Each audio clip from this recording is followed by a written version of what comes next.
Hi, I'm Mark. This is my 2021 review for Cancer Sun sign and Cancer rising.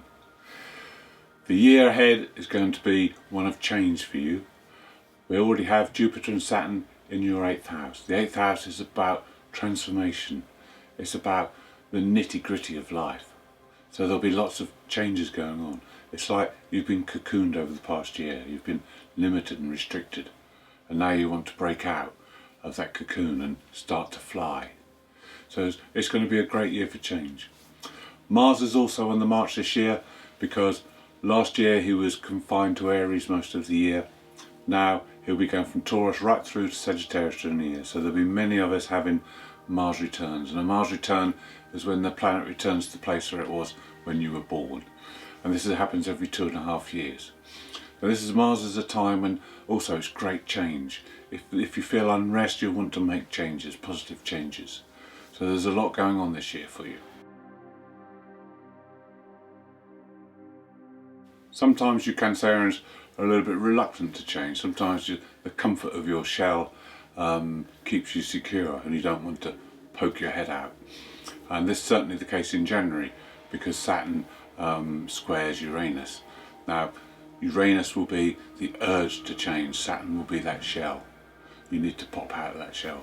You need to do it slowly, nothing too drastic, because drastic change will not help you. You need to do things in a controlled manner within the confines of your structure so that you can do it gently.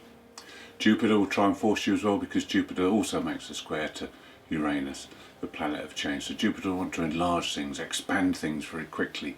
But you've got to keep a good balance here. You need some Jupiter and you need some Saturn. You need some of this expansion and these opportunities, but you also need to do it in a controlled manner through Saturn.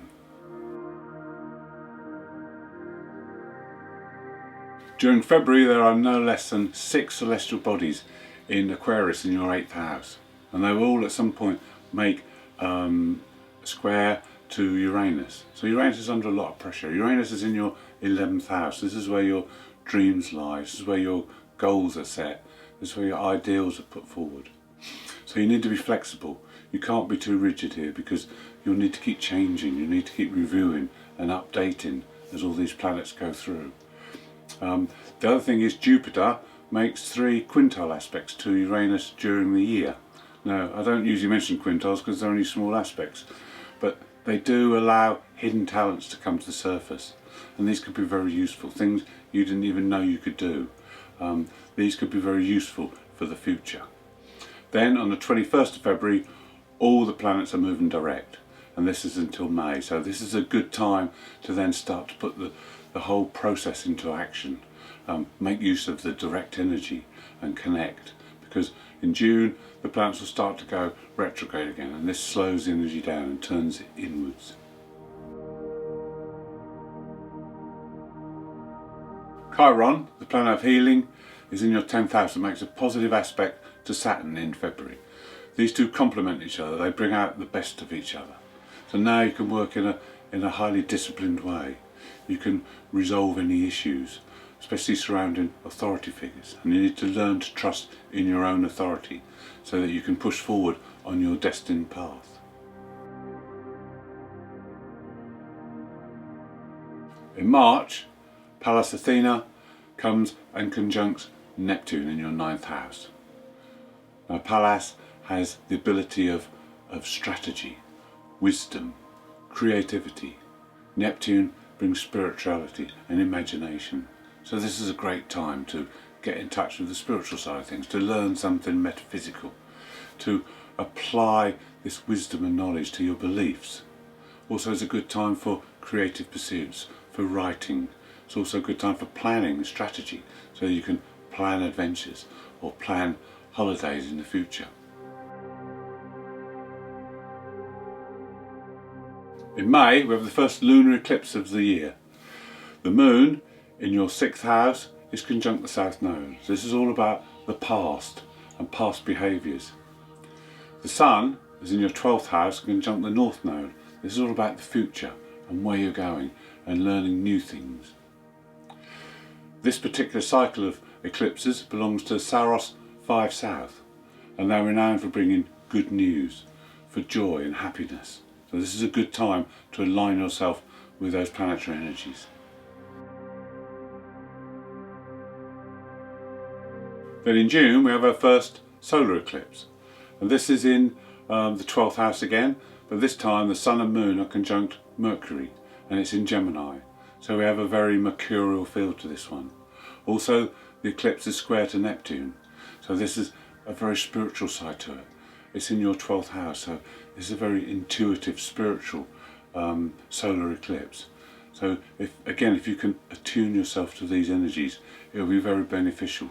You may get insights, you may get hunches, and maybe dreams that send you messages, or your psychic intuition may be getting messages through as well. You have to act on these. You have to consider them and interpret them and act on them. There's only one warning on that day: Mars is opposite to Pluto. So don't get too wrapped up in the ethereal side, because Mars-Pluto can cause accidents if you don't concentrate. So you need to be aware. Just take these hunches. You no need to act on them straight away. Just think about them for a while and then put them into practice. In July, the Black Moon Lilith moves into Gemini in your 12th house. In Gemini, she casts a shadow of acceptance. In the 12th house, it's about the unconscious and unconscious fears. So now you have to look at unconscious fear of not being accepted or of being rejected. You have to work with this. You have 9 months to work with this before she moves out into your first house. Also, in September, she makes a conjunction with the North Node. We spoke earlier about how the Sun conjunct the North Node at the eclipse. Well, here we have another opportunity to work with this, to work on your path forward. You have to release past life habits and behaviour patterns that you've brought over with you. And as you do that and heal that, you'll then automatically be funneled into the right path and your destined way forward. In November we have the second lunar eclipse.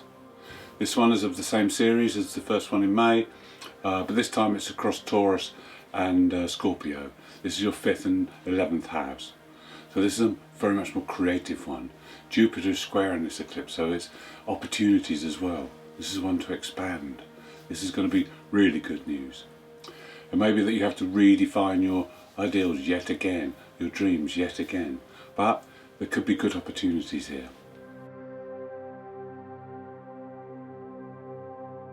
In December we have the second solar eclipse, and this occurs in your 6th house.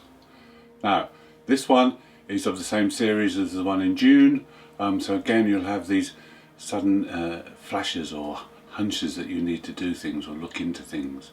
This one will focus around your daily routines, the very structure of your life. This eclipse has a positive attitude to Saturn and to Chiron, the healing planet.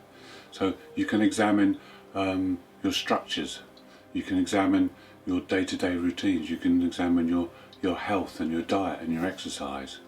And all these things, you may get insights or hunches that you need to do certain things. You need to act on those hunches because these are very important. This eclipse will give you insight. This eclipse will help you to realign yourself. Thank you for watching. Hope you enjoyed my review of 2021. If you'd like more insight and more information, please tune in to my monthly forecasts.